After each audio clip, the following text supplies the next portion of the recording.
Gold trusted gold buyers. మీరు తాకట్టు పెట్టిన బంగారాన్ని విడిపించి ఈ రోజు ఉన్న మార్కెట్ ధరకు కొనబడును.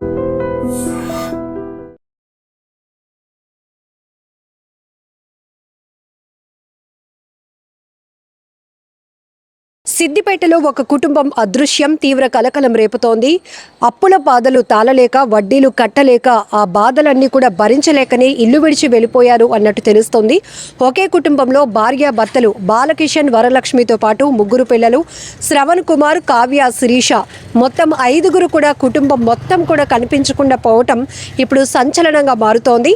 వీరు వెళ్ళిపోతూ ఇంట్లోనే వారి మొబైల్ ఫోన్స్ అన్ని కూడా విడిచిపెట్టి పోవడంతో వాళ్ళ ఆచూకీ ఇప్పుడు కష్టతరంగా మారుతోంది. వీళ్ళు ఈ అప్పుల బాధలు భరించలేక ఏమైనా అఘాయిత్యానికి పాల్పడ్డారా? ఇల్లు విడిచి ఎక్కడికి వెళ్ళిపోయారు? వీరు సిద్దిపేటలోని ఖాదర్పురలో ఉంటున్నట్లు తెలుస్తోంది. ప్రస్తుతానికైతే కుటుంబం మొత్తం అదృశ్యం కావటం సంచలనంగా మారుతోంది. వీరి కోసం అంటే అప్పులు ఇచ్చిన వాళ్ళే కాదు, స్థానికంగా ఉంటున్న వాళ్ళు కూడా కలవరపాటుకు గురవుతున్నారు.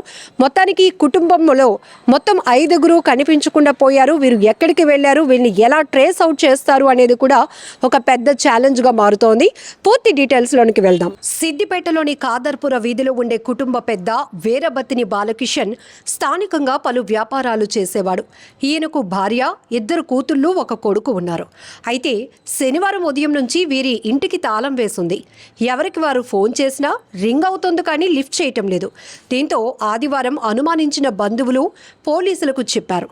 ఘటనా స్థలికి వచ్చిన పోలీసులు ఇంటి డోర్ పగలగొట్టి చూడగా ఇంట్లో ఎవరూ లేకపోగా ఫోన్లతో పాటు ఒక లెటర్ కూడా దొరికింది. అందులో చూస్తే తమకు అప్పులు ఎక్కువయ్యాయని, తనకు డబ్బులు ఇచ్చేవారు ఇవ్వకపోవడంతో వడ్డీలు కట్టలేకపోతున్నారని పేర్కొన్నాడు. కానీ తాను ఇవ్వాల్సిన వారు తనపై ఒత్తిడి తీసుకువస్తున్నారని, అందుకే ఇంట్లో నుంచి వెళ్ళిపోతున్నామని ఆ లెటర్లో రాసి ఉంది. కాగా బంధువుల ఫిర్యాదుతో కేసు నమోదు చేసిన పోలీసులు వారి కోసం ముమ్మరంగా గాలింపు చేస్తున్నారు. ఫోన్లు ఇంట్లోనే పెట్టి వెళ్ళిపోవడంతో వారిని వెతికి పట్టుకోవటం పోలీసులకు పెద్ద తలనొప్పిగా మారింది. ఆ కుటుంబం ఆత్మహత్యకు పాల్పడే అవకాశం ఉందన్న అనుమానం బృందాలుగా ఏర్పడిన పోలీసులు ఆచూకీ కోసం ప్రయత్నిస్తున్నారు. కాగా వారి చుట్టుపక్కల ఉన్న సీసీటీవీ ఫుటేజీలతో పాటు బస్టాండ్ తదితర ప్రాంతాల్లో ఉన్న కెమెరాలను కూడా జల్లెడపడుతున్నారు.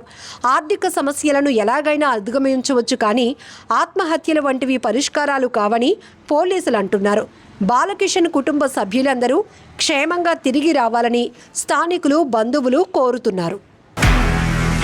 నిజంగా ప్రస్తుతం ఉన్నటువంటి సమాజం దేనికి ప్రయారిటీ ఇస్తుంది? ఆర్థిక సంబంధాల చుట్టూ మాత్రమే తిరుగుతుంది. మళ్ళీ ఎన్నికలంగానే చాలా విరక్తి కలుగుతాం. మంచి అనిపిస్తుంది కదా, లేడీస్ కూడా ఛాలెంజింగ్ జాబ్స్ చేసినప్పుడు చాలా బాగుంటది. ట్రాఫిక్ అసిస్టెంట్స్ గా నియమించిన ట్రాన్స్జెండర్స్ అందరితో సాల్యూట్ చేయించుకుంటున్నారు. ఫుడ్ డెలివరీ ఇవ్వటానికి వెళ్ళినటువంటి డెలివరీ బాయ్ అనిల్ పై కళ్ళ ముందు